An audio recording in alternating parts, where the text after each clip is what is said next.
woman shouldn't have been alive. Half buried in a snowdrift on the frozen banks of the Rio Grande, her lips blue, her breath gone, to nearly nothing. Nathan Jameson had two choices: ride on and let the cold finish what it started, or carry her into the storm that would likely kill them both. The snow came without warning. One moment the sky above the Sangre de Cristo foothills was the color of cold iron, heavy and threatening but holding. The next, it released everything it had been saving, a wall of white so thick and so sudden that Nathan Jameson could no longer see the ears of his own horse. Easy, Copper. He pulled the reins gently, feeling the animal's muscles tighten beneath him with a nervousness that matched his own. Easy, boy. We'll find the line. But there was no line. There was no trail, no landmark, no horizon. There was only white in every direction, pressing in from all sides like the world had decided to simply erase itself. Nathan had been 11 days without another human voice. 11 days pushing a small drove of cattle south from his spread outside Taos toward the Santa Fe market, yet riding a route he had covered a dozen times in a dozen different weathers. He knew these foothills the way a man knows an old scar. Every ridge, every switchback, every place where the ground dropped away without warning. But the blizzard had swallowed all of it whole, and the Sangre de Cristos he knew were gone. Copper stopped, not the gradual, stubborn slowdown of a tired animal. A full, sudden, locked hoof stop, the kind that meant the horse had seen or smelled something his rider had not. What is it? Nathan narrowed his eyes against the driving snow, scanning the white curtain ahead. At first, nothing. Then a shape, dark and still against the endless white. Too small for a downed tree, too irregular for a rock. Nathan was off Copper before the thought fully formed. He plunged forward through knee-deep drifts, when each step costing him, the cold biting through his worn leather boots like it had teeth. When he reached the shape and dropped to his knees, his stomach dropped with him. It was a woman, young, face turned to the side against the snow, lips the color of a winter sky just before full dark. She wore a beaded buckskin dress, beautifully made, now rigid with ice. Her black hair was frozen to the ground beneath her, spread wide like she had simply lain down and let the cold make its decision. Nathan pressed two fingers to her throat. Silence. Ice. Nothing. Then, the faintest possible flutter. A pulse so thin it was nearly an insult to the word. He didn't think. He tore his heavy coat from his shoulders and wrapped it around her, pulled her from the frozen ground and lifted her against his chest. She weighed almost nothing. That terrified him more than anything else. Copper. His voice came out rough and urgent as he staggered back toward the horse. We move. Right now. He remembered an old Spanish mission outpost. Abandoned, half collapsed, somewhere near Española, less than a mile east if he was reading the terrain right through the whiteout. It wasn't much. It was everything. He settled her across the saddle, mounted behind her, and pulled her against his chest to share whatever warmth his body still had left. The race against the cold had already begun, and it had a considerable head start. The mission door gave way with one hard kick. Nathan carried her inside, shoulders bent against the low frame, boots scraping across a floor thick with decades of dust and silence. The walls were crumbling adobe, and gaps in the roof were letting in thin fingers of howling wind, but the structure held. 4 solid walls between them and the blizzard. For now, that was enough. He laid her down on the only surface available, a rotting wooden bench along the far wall, and immediately turned to the fireplace. Stone, old, soot-blackened back to the Spanish colonial days. And beside it, stacked in the corner as if left by some merciful hand from another century, a clutch of dry mesquite wood. Nathan's hands moved fast, striking flint with the practiced efficiency of a man who had made fire alone in the dark more times than he could count. The first spark caught, then the second. Then the mesquite took hold with a dreary, urgent crackle that filled the ruined mission with the most welcome sound Nathan had ever heard. He turned back to her immediately. Her buckskin dress was stiff as iron plate, every bead on it rimmed in frost. He pulled his spare trail blanket from his saddlebag and replaced the dress carefully, wrapping her from neck to boot. Then he took her hands in both of his and began to rub, slow, steady circles, pressing warmth into fingers that felt like river stones pulled from January water. "Stay with me, miss," he said quietly. His voice came out rougher than he intended, hoarse from days of disuse. "You didn't make it this far to quit now. That's not how this ends." She didn't respond. Her chest rose and fell in shallow, irregular rhythms that made Nathan watch every single breath like it might be the last. He fed the fire through the night without stopping. Every hour he added wood, every hour he checked her breathing, rubbed her hands, pressed the back of his wrist to her forehead. He talked to her the entire time, about nothing, about everything, about the cattle he'd lost in last winter's freeze, about the way the Rio Grande looked in July when the light hit it sideways, about a ranch outside Taos that was more work than reward, and the stubbornest soil in all of New Mexico. He didn't know if she heard a single word. He talked anyway. Somewhere past the deepest part of the night, the fire had built the mission's interior to something resembling warmth, and the violent shaking that had gripped her body since he'd found her began, slowly and then more steadily, to ease. Nathan sat back on his heels and exhaled for what felt like the first time in hours. Then, as the first thin light of dawn crept pale and tentative through the cracks in the adobe walls, her eyelids moved. Nathan went completely still. Slowly, impossibly slowly, her eyes opened. Dark amber, deep and sharp as cut glass, catching the firelight. For one long moment, they stared at the crumbling ceiling above her, unseeing. Then they found him. What came next was pure instinct. She lunged upright with a force that had no business existing in a body that near dead, swinging her legs off the bench, back pressed hard against the wall. Nathan raised both hands immediately, palms open, and didn't move a single muscle. "Easy, miss." His voice was low and steady, the same tone he used with spooked horses on the open range. "Easy now, you were dying out there in that snow. I'm the only reason you're not." Her chest heaved.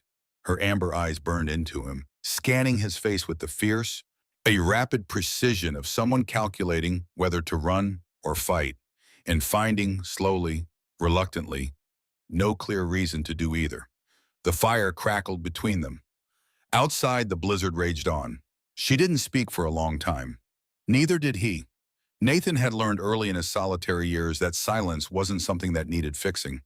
He added a fresh piece of mesquite to the fire, settled back against the opposite wall, and gave her the space to find her own footing. Outside, the blizzard showed absolutely no intention of releasing them anytime soon. The wind drove itself against the old adobe walls in long, furious waves, rattling the gaps in the roof, whistling through the cracks like something alive and searching. Finally, she spoke. "Where are my things?" Her voice was low and raw, scraped thin by the cold, but the authority underneath it was unmistakable. "Your dress is drying by the fire," Nathan said without looking up. "Your medicine pouch is right beside you. I didn't touch it." Her hand moved immediately to the small leather pouch at her side. She pressed it once, checking its contents through the hide, and something in her shoulders dropped a fraction. Not trust, but the easing of one specific fear. "I am Kaya," she said finally, as if the name were something she was deciding whether he deserved. "Nathan Jameson." He glanced up briefly. "Rancher, out of Taos." Another long silence. "You kept the fire all night," she said. It wasn't a question. Somebody had to. She studied him with those amber eyes, still guarded, still measuring. "Neither most men in your position would have taken what they wanted and ridden on." Nathan looked at her steadily. "I'm not most men, miss." It wasn't said with arrogance. It was said the way a man states the weather, plainly without decoration. That seemed to unsettle her more than any boast could have. Slowly, carefully, the hours passed and the conversation found its own current. Kaya told him about her village near Ojo Caliente, about the elders who had been weakening for weeks, and about the sacred medicinal roots found only in the high country near Abiquiu. Roots her people's healer had declared essential. Her father, Chief Iron Elk, had forbidden the journey. The pass was too dangerous, the season too far gone. She had gone anyway. Nathan almost smiled at that. Sounds like a decision I might have made myself." She didn't return the smile, but something behind her eyes shifted, just slightly. "And you?" she asked. What brings a rancher alone through a blizzard with no one waiting on him? Nathan was quiet for a moment, watching a mesquite log settle and spit orange sparks into the dark. Cattle needed moving, he said simply. She watched him. That's not what I asked. He didn't answer. Instead, he reached into his saddlebag, pulled out a strip of dried venison, and held it across the fire toward her without ceremony. After a brief pause, she took it. They ate in silence, the fire throwing long shadows up the crumbling mission walls, the storm pressing in from every direction. But inside that small circle of firelight, something was quietly, carefully shifting. Was two people from worlds that had spent generations misunderstanding each other, sharing warmth in an abandoned Spanish mission outside Española, New Mexico, on the coldest night either of them could remember. Not friends, not yet, but no longer strangers in the way that mattered most. Nathan stared into the fire and said nothing about the 4 years he'd been riding alone, said nothing about what he'd left behind outside Taos, or why a man with a working ranch had spent the better part of half a decade talking mostly to a horse. Some things he had decided long ago didn't need saying. Kaya, for her part, stopped asking. She simply watched him, the way he moved, the way he listened, the way his eyes stayed steady even when the wind hit the walls hard enough to shudder the whole structure. Well, she was cataloging him the way her father had taught her to catalog everything, not by what a man said, but by what he did when he thought no one particularly important was watching. What she found, she wasn't yet ready to name, but it stayed with her. Outside, the blizzard raged on into its second day, indifferent and absolute. Inside, the fire burned steady. If this story is pulling you in, you haven't seen anything yet. Subscribe and stay close, because what happens next in that canyon will change everything. The storm broke on the morning of the third day. It didn't ease gradually the way most storms did, softening by degrees until the world remembered itself. It stopped almost completely, as if something enormous had simply made a decision. The wind dropped, the snow thinned to a few last wandering flakes, and then the sun appeared over the Jemez Mountains, pale at first, tentative, then with growing confidence, turning the entire landscape into something so blindingly, achingly beautiful, it almost didn't seem real. Nathan stood in the mission doorway and looked at it for a long moment. Then he went and saddled Copper. Kaya emerged wrapped in her buckskin dress, restored now and worn with quiet pride despite everything it had been through. She moved carefully, still rebuilding her strength with each deliberate step. But her spine was straight and her chin was level, and Nathan understood immediately that this was simply how she moved through the world, as if surrender were a concept she had encountered when found entirely unconvincing and never revisited. My village is northeast, she said, stopping beside Copper, toward Ojo Caliente. Follow the Rio Grande corridor until the valley opens between the two red mesas. You'll know them when you see them. I know that valley, Nathan said. He checked the cinch strap once more, then turned to her. We can make it before dark if we keep a steady pace. One horse, no alternative. Nathan offered his hand to help her mount. Kaya looked at the hand, then at him, then accepted it without a word. The kind of concession that costs a proud person something real, and both of them knew it. He mounted behind her, keeping a careful, deliberate distance, and Copper moved east into the brilliant white morning. The first hours passed mostly in silence, and it was a different silence than the one inside the mission. That silence had been defensive, two people holding their edges. This one was something else, easier, wider, with room in it. The kind of quiet that forms between people who have already seen each other at their most raw and decided, without discussion, to keep going anyway. The trail wound through snow-laden ponderosa pines standing cathedral tall on both sides, their branches bent low and heavy with white. The only sound was Copper's steady hoofbeats on the packed snow and the occasional soft collapse of a snow load from a high branch somewhere in the trees.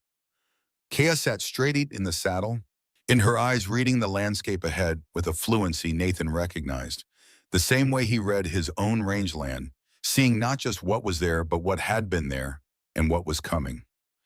These mountains were her home the way the Taos high desert was his. The knowledge was in her body, not just her mind. Your father, Nathan said after a while, his voice easy, making no particular demand of the question. He'll have sent people out looking. 3 days ago, Kaya said, he would have sent Swift Crow first, then the others when Swift Crow came back empty. A pause. He will be angry. Worried. So we'd be worried, Nathan offered. She considered that. Both. With my father, they are usually the same thing. Nathan understood that without needing it, explained further. The trail began its long bend southeast, been following the frozen shimmer of the Rio Grande as it pushed through the canyon country between Española and the open valley beyond. The red rock walls rose on both sides, ancient and indifferent, streaked rust and ochre beneath their caps of snow. Kaya felt the warmth of Nathan's presence at her back, steady, unhurried, like the man himself, and found it unexpectedly difficult to resent. She had spent the better part of 3 days constructing careful reasons to maintain her distance from this quiet rancher who had pulled her from the snow and asked for absolutely nothing. The reasons had all been sound, logical, well-constructed. The problem was that Nathan Jameson kept failing to behave in any way that made them easy to hold on to. Well, he didn't look at her with the particular kind of eyes she had learned to recognize and guard against. The ones that calculated, that measured, that reduced. He looked at her the way he looked at the trail ahead. Directly simply, like she was exactly what she was, and that was entirely sufficient. It was, she was realizing, a profoundly disarming quality in a person. Copper rounded a long bend in the canyon trail, and the red walls of the Rio Puerco Narrows came into view ahead, tight, shadowed, the path threading between them like a needle through stone. Nathan's hand moved almost imperceptibly toward his rifle. Something in the canyon wasn't right. Copper felt it first. The horse slowed without being asked, ears rotating forward with sharp, twitching precision, nostrils flared wide. Nathan had ridden this animal long enough to trust that response the way he trusted his own instincts, completely and without debate. His hand closed around the rifle stock. "Stay still," he said quietly, close to Kaya's ear. "Don't move until I say." She didn't ask why. She had grown up reading the language of the land, and she could feel it too now. That particular quality of silence that wasn't actually silence at all, but the absence of everything that should have been there. No birds, no wind movement in the scrub brush along the canyon walls. Nothing. Then they appeared. 3 riders emerged from the shadows of the narrows ahead, blocking the trail with the casual, practiced positioning of men who had done this many times before. 2 more dropped from the rocks above on the left. A 6th materialized from a crevice behind them. Cutting the retreat. 6 men, dark bandanas, rifles already leveled. The one at the center front was built like a freight wagon. Broad, heavy, settled into his saddle with the comfort of a man on his own front porch.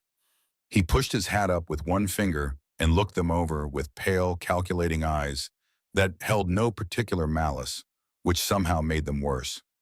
"Dolan Creed," Nathan said, his voice completely flat. He knew the name. Everyone who rode these territories knew the name. Creed smiled beneath his bandana. "You have me at a disadvantage, friend, though I suppose it doesn't much matter." His eyes slid to Kaya and stopped there. He studied her for a moment. The beadwork, the bearing, the direction they'd been riding. Something clicked behind those pale eyes. "Well now, boys. Would you know who this woman is?" The rider to his left leaned forward, squinting. "Iron Elk's daughter," he said slowly. "The chief's girl from Ojo Caliente." Creed exhaled through his nose in quiet satisfaction, the way a man does when a good day gets unexpectedly better. "Chief Iron Elk," he repeated.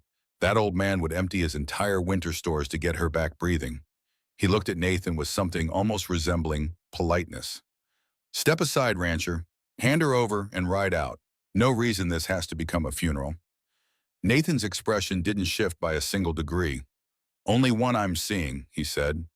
Creed's eyes narrowed. "Friend, I've got 6 guns pointed at you, and you've got exactly 1. I'd strongly encourage you to reconsider your arithmetic." "Your arithmetic's fine," Nathan said calmly. It's your horses you ought to be worried about." Before Creed could process that, Nathan moved. The rifle came up in one fluid motion and cracked once. A single precise shot that split Creed's reins clean through at the buckle. The leather strips fell away from the startled horse's bit like cut rope. In the same movement, Oh, Jameson. Nathan's left hand produced a kerosene-soaked rag from his saddlebag, touched it to the barrel's heat, and flung it blazing into the narrow space between the horses ahead. The effect was instantaneous and absolute. Fire on the ground, a rifle crack still echoing off the canyon walls, the sharp, acrid smell of burning. It was everything a horse feared delivered simultaneously. Creed's mount exploded sideways. The animals behind him followed in a cascading wave of panic, slamming into each other, spinning, rearing. Their riders suddenly fighting for survival rather than ransom. Yeah! Nathan spurred Copper straight through the gap that chaos opened up in the center, threading the needle between two rearing horses with a precision that left no room for doubt or hesitation. They burst through the narrows into open trail beyond, Copper stretching into a full run, hooves hammering the frozen ground. Behind them, the canyon filled with shouting, crashing, the desperate scrambling of six men trying to master six terrified horses all at once. Within 30 seconds, the noise was fading. Within a minute, it was gone entirely. Nathan brought Copper to a steady trot and checked behind them once carefully. Empty canyon. He holstered the rifle and let out a slow, measured breath. Kea turned her head and looked at him. Her expression was unlike anything she had shown him in 3 days. Not guarded, not measuring, not proud. Just open, raw, genuinely shaken by what she had just witnessed. You didn't shoot a single one of them, she said. Didn't need to. 6 armed men. 6 poorly positioned men with nervous horses. Nathan said, there's a difference. She stared at him a moment longer. Who are you, Nathan Jameson? He clicked Copper forward toward Ojo Caliente without answering. But for the first time since she had opened her eyes in that ruined mission, Kaya found herself certain of one thing. She very much wanted to find out. They smelled the village before they saw it. Wood smoke, rich and familiar, curling down from the valley on the cold late afternoon air. The scent hit Kaya somewhere deep and involuntary. Her shoulders dropped. Her breathing changed, and for just a moment, the fierce composure she wore like armor softened into something purely human. Relief. The specific, bone-deep relief of someone who wasn't entirely sure they'd ever smell home again. Nathan noticed. He said nothing. Copper crested the last ridge, and the valley opened below them. The encampment spread along the flat near Ojo Caliente, lodges arranged in the particular order of a people who understood that how you organize your home reflects how you organize your world. Cook fires burned between them, sending thin columns of gray smoke straight up into the still evening air. Children moved between the lodges. Dogs barked somewhere in the middle distance. It was a scene of ordinary life lived with intention, and Nathan took it in with quiet respect. Then Copper's ears went forward again. They came from 3 directions at once. 12 warriors on horseback emerging from the tree line to the north, the east, and from behind the ridge they just crested, moving with a coordinated, practiced efficiency that told Nathan these men had not been searching aimlessly. They had been positioned, waiting, ready. Within seconds, Nathan and Kaya were completely encircled. Every bow was drawn, every eye was hard. The lead warrior pushed forward on a gray-painted horse, young, fierce-faced, a scar running clean from his left cheekbone toward his jaw.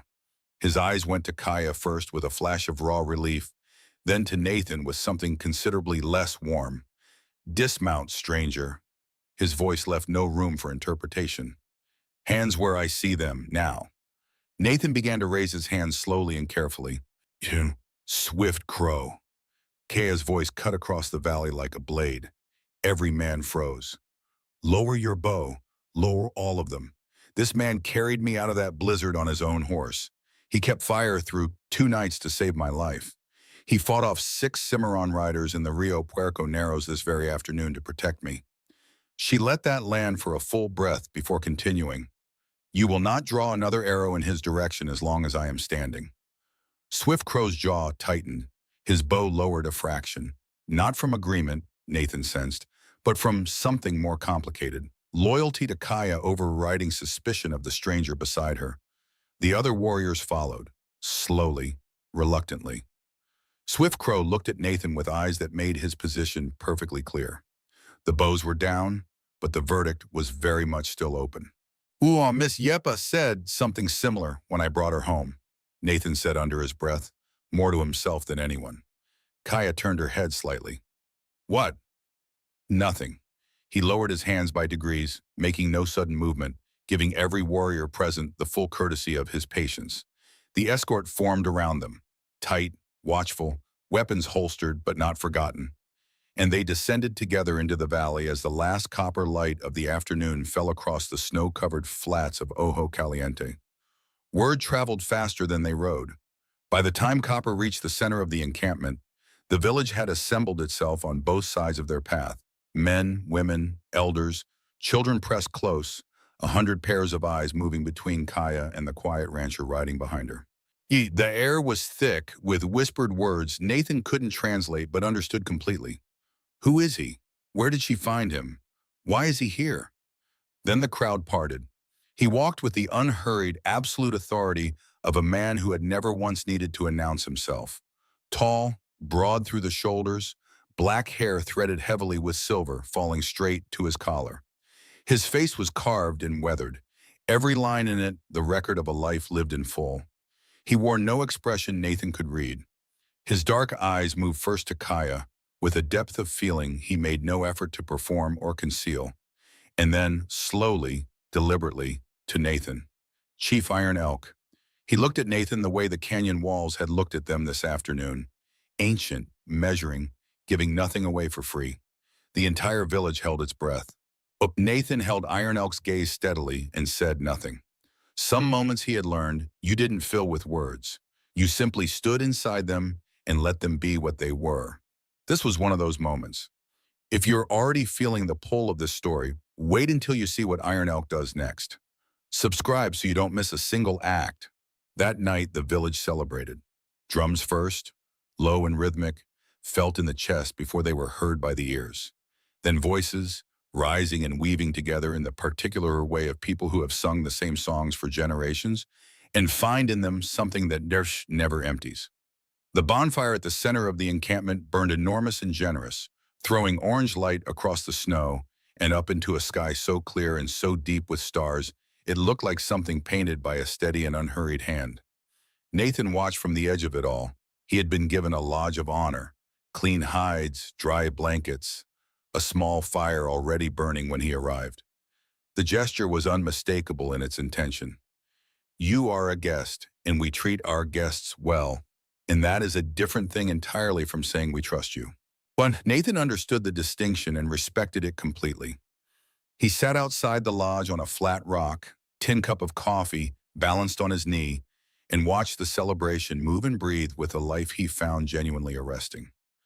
There was a richness to it, not the richness of possessions, but of belonging, of people who knew exactly who they were and where they stood in relation to each other and the land beneath their feet. It was something Nathan had not felt in 4 years. He was careful not to examine that thought too closely. More than once across the dancing firelight, his eyes found Kaya. She moved through her people with a natural grace, embracing elders, kneeling to speak with children at eye level, clasping hands with warriors who had spent 3 days riding through frozen mountains looking for her. Which she belonged here the way the red mesas belonged to the horizon. Completely. Without question. Each time his gaze found her, hers was already there. She didn't look away quickly the way a person does when caught. She held it for a moment, steady, honest, unreadable in a way that was entirely different from Iron Elk's inscrutability. The chief's face gave nothing away by design. Kaya's gave nothing away because she hadn't yet decided what to give. That was a different thing altogether, and Nathan felt it differently. He looked back into his coffee and said nothing to nobody. Sleep, when it came, was deep and dreamless. The sleep of a body that had spent 3 days running on duty alone and had finally cautiously set that weight down for a few hours. The summons came before full dawn. Mao, a young warrior, appeared at Nathan's lodge entrance while the sky was still the color of a bruise turning, dark purple fading reluctantly toward gray at the eastern edge. He said only 7 words, delivered with the gravity of considerably more. The chief will see you now, rancher. Nathan was already dressed. He banked his small fire, set his hat, and followed. The chief's lodge was the largest in the encampment, positioned at its center the way a heartbeat is positioned in a body, everything organized around it, drawing from it, returning to it. Eagle feathers hung at the entrance in careful arrangement. The hide walls were painted with figures and symbols that moved in Nathan's peripheral vision like living things in the early morning firelight filtering through from within. He ducked inside. A iron elk sat cross-legged at the center on thick buffalo hides, his back straight as a lodgepole pine, his silver-streaked hair loose around his shoulders. The small fire between them burned with the precise, controlled steadiness of something deliberately tended. The lodge smelled of cedar smoke and sage and something older than both. Between them, on a blanket of intricate woven design, sat a leather-bound chest Nathan hadn't noticed being carried in. Iron Elk let the silence breathe for a long moment. Then he reached forward and opened the chest. Silver bars, 8 of them, stacked with neat, heavy precision. Even in the dim firelight, they held a cold gleam that was entirely their own. Nathan had seen enough silver come out of the New Mexico mountains to know what he was looking at. This was a fortune. It was not a gesture toward one, the real, unambiguous thing. Iron Elk sat back and folded his hands and looked at Nathan with those ancient, unreadable eyes. "You saved my only daughter twice," he began, his voice low and deliberate as rolling thunder still far off. "From the cold that should have taken her, from the men who would have done far worse. A debt of that size cannot stand between men of honor." He paused. "It goes against everything my people are." Nathan said nothing. He waited. The chief's eyes held his without blinking. "So, Silver." Iron Elk said the words simply, without drama, gesturing once toward the open chest. Then he folded his hands again. "Or my daughter's hand in marriage." Another pause, loaded and absolute. "The choice, Nathan Jameson, much is entirely yours." The silence that followed was the loudest Nathan had ever sat inside. It pressed in from every angle, from the hide walls, from the careful cedar fire, from Iron Elk's ancient and utterly patient eyes. The silver bars gleamed in the chest between them, cold and certain and real. 8 of them, enough to pay off the towels spread outright, restock the herd, rebuild the south barn that had collapsed in last February's freeze, and still have enough left to live without breaking his back against unforgiving, high desert soil for the better part of a decade. Nathan looked at the silver, then he looked at Iron Elk. Then he did something that apparently no man before him had done in this lodge under these circumstances. He left it sitting there. "Great Chief," Nathan's voice came out quiet and even, knew the way it always did when he meant something absolutely.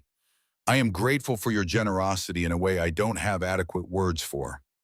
What you've placed before me represents more than I've accumulated in 40 years of hard living." He paused, letting that acknowledgement stand on its own before continuing. "But I have to respectfully decline." Iron Elk's expression didn't change. Not a single line of his face shifted, but something behind his eyes moved, quick and subtle like a fish turning deep in dark water. "You declined the silver," the chief said carefully. "Yes, sir." "In my daughter's hand?" Nathan took a slow breath. This was the part that required the most care, not because he lacked conviction, but because the man across the fire deserved to hear it with the full respect it demanded. "Chief Iron Elk, when I came through that blizzard and found Kaya lying in the snow, and I did what any man worth the name ought to do. I helped her. That's the complete beginning and end of it." He kept his eyes level and his voice steady. "I didn't pull her from that snow expecting silver. I didn't fight off Dolan Creed and his men calculating what it might be worth afterward. I did it because it needed doing, and I was the man standing there." He leaned forward slightly, his forearms resting on his knees. "As for Kaya's hand, with every ounce of respect I can put into words, Great Chief, that is not yours to offer." Nathan said it without heat, without challenge, as a plain and honest statement of something he believed down to the bedrock of himself. "Kaya is not a reward. She's not a debt to be settled or a gift to be given. She is a free woman. And her heart belongs to herself alone. It is not mine to accept from your hands, and with the greatest respect in the world, it is not yours to give." The lodge fell into a silence so complete that the small fire between them sounded briefly like a roaring thing. The two elders seated behind Iron Elk exchanged a glance Nathan caught in his peripheral vision, wide-eyed, disbelieving. The look of men witnessing something they would be describing for the rest of their lives and still not being entirely sure anyone would believe them. Iron Elk remained motionless. One breath, two, five. Then, slowly beginning at the corners and moving inward like dawn crossing a valley, a smile broke across the chief's weathered face. Not a polite smile, not a diplomatic one. A real one, full and unhurried, in reaching all the way into those ancient dark eyes and lighting them from somewhere deep inside. He rose from the buffalo hides in a single fluid motion and crossed the fire between them in two steps. Both hands came down on Nathan's shoulders with a weight and warmth that was nothing like a formality. "Every man who has sat where you are sitting," Iron Elk said, his voice lower now, rougher with something genuine, "has reached for one or the other without a single moment of hesitation." He shook his head slowly. "Warriors, chiefs' sons, men of wealth and reputation, every last one of them. The silver or my daughter, and never a breath of pause between the question and the answer." His hands tightened on Nathan's shoulders. "You are the first." The chief's voice dropped to something close to a murmur. "Nico, the very first to understand what I was truly asking." He stepped back, studying Nathan's face with open, unguarded admiration. "I was not offering you a reward, Nathan Jameson. I was showing you a door. And you are the first man in all these years to see it clearly enough to know that walking through it was never the point." From somewhere behind Nathan, from the direction of the lodge entrance, came the soft sound of a footstep on cold ground. He turned. Kaya stood in the entrance, her amber eyes bright and full, her expression carrying the particular openness of someone who has just heard something that rearranged the furniture of everything they thought they knew. She had heard every word. Nobody spoke. The fire crackled softly between Nathan and Iron Elk. And Kaya stood in the lodge entrance with the cold morning air at her back and something entirely new written across her face. Not the careful guardedness she had worn in the mission. Not the fierce authority she had used to silence Swift Crow's warriors. Not the quiet measuring look she had given Nathan across 3 days of cautious, fire-lit conversation. This was something underneath all of that. Something she had apparently been keeping in a place where even she didn't visit it very often. Iron Elk looked at his daughter for a long moment with the eyes of a man who has been waiting for exactly this. Not with impatience, but with the settled certainty of someone who planted something years ago and has simply been tending it faithfully until the season turned right. Then he stepped quietly to the side of the lodge and became, well, without another word, simply a witness. Kaya walked forward. Each step was deliberate, not hesitant, not performed, but the steps of a woman moving towards something she had made a full and considered decision about and intended to arrive at with her whole self intact. She stopped before Nathan close enough that he could see the small gold flecks in her amber eyes catching the firelight. He stayed still, his hat in his hands, giving her every inch of the space and the moment. "All my life," she began, her voice soft but carrying absolute conviction through the quiet lodge, "men have looked at me and seen my father's daughter. A chief's blood, a path to influence, to alliance, to land." She held Nathan's gaze without blinking. "They looked at me and saw everything except the actual person standing in front of them." Nathan said nothing. He listened the way he did everything, completely. "You looked at me and in that snow," Kaya continued, "and saw someone worth pulling out of it. Not because of my father's yam or his silver or anything I represented. Because I was a person and I was dying and you were the man standing there." A quiet breath. "You've been showing me exactly who you are every single hour since that moment, Nathan Jameson. In that mission, on that trail, in this lodge just now." She raised her hand and placed it flat against his chest, unhurried, certain, and felt his heartbeat beneath her palm, quick and honest as a struck drum. "My father is right," she said. "My heart belongs to me. It has always belonged to me." Her eyes held his with a clarity that left no room for misunderstanding. "And I am choosing, if freely and without debt or obligation, or pressure of any kind to give it to you, if you'll have it. The words landed in Nathan's chest like something coming home after a very long journey. 4 years of empty trail, 4 years of talking to a horse and watching sunsets alone and telling himself that solitude was a choice he'd made rather than a wound he was working around. 4 years of crossing some of the most beautiful country God ever assembled and having nobody beside him to confirm that, yes, it was in fact that beautiful. You're not imagining it. All of it, every cold and quiet mile of it, suddenly made a specific and undeniable sense. The way a long and difficult trail makes sense the moment you crest the final ridge and see exactly where it was taking you all along.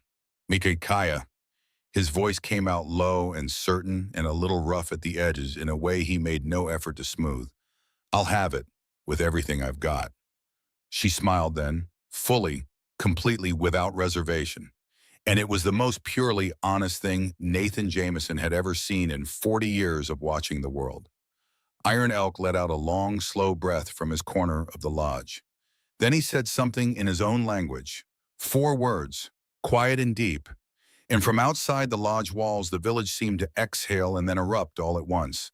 Drums, voices, the sound of a people releasing 3 days of held breath in one long, joyful rush.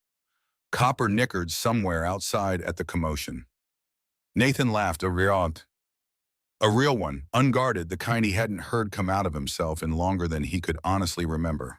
Jebkea laughed with him, her hand still against his chest, and the sound of it rose up through the smoke hole of Iron Elk's lodge and into the vast, brilliant, impossibly blue New Mexico sky. 2 solitary people, 1 impossible storm, and a home they had found, against every reasonable expectation, in each other. If this story moved you, there are more where it came from.